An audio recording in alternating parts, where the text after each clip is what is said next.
Good morning. It's 7 a.m. here in Singapore, 11 p.m. in London and 2 in the morning in the Turkish city of Istanbul, where police have reportedly detained the main suspect behind the New Year's Eve shooting at a nightclub.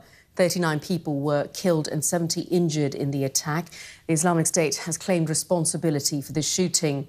Well, from the very latest on this, we can be joined by our correspondent, Mark Lowen, who joins us live from Istanbul. Now, Mark, obviously Turkish media is reporting this. What more do we know about the gunman?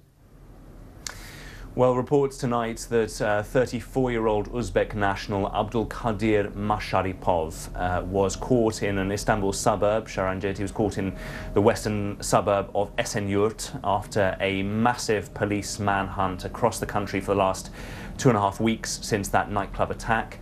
He was reportedly detained with some other people as well as his 4-year-old son. They were staying apparently in an apartment belonging to a Kyrgyz friend. And the photographs that have been released on social media and on state media here show him very bloodied, with a heavily bruised face, wearing a grey t-shirt and being held by his throat.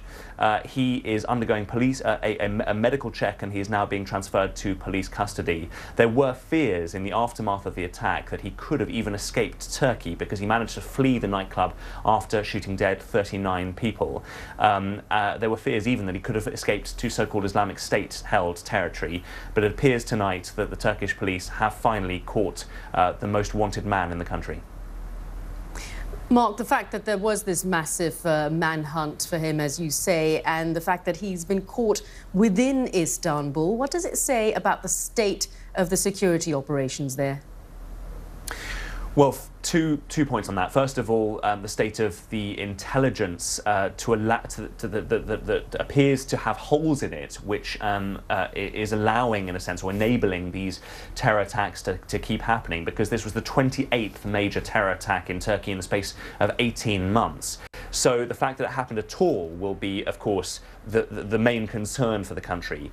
And then the fact that he was caught in Istanbul, well, that shows, I suppose, that he didn't manage to escape Turkey, that the border controls were stepped up hugely. They're already stringent, but they were tightened even more after the nightclub attack, because of the fear that he could have slipped out towards Syria and Iraq. And then that he was caught in Istanbul, showing finally that the Turkish police were tapping into intelligence networks here to chatter on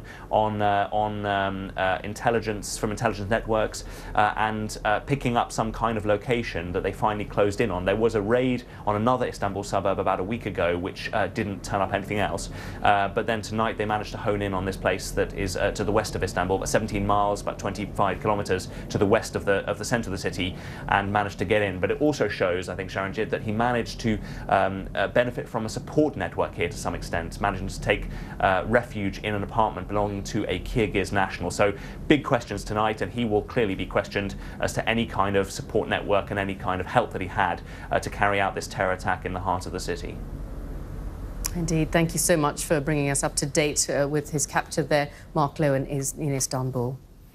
Yes, and of course we will be keeping you up to date with any developments on that arrest. But now for the day's other big stories.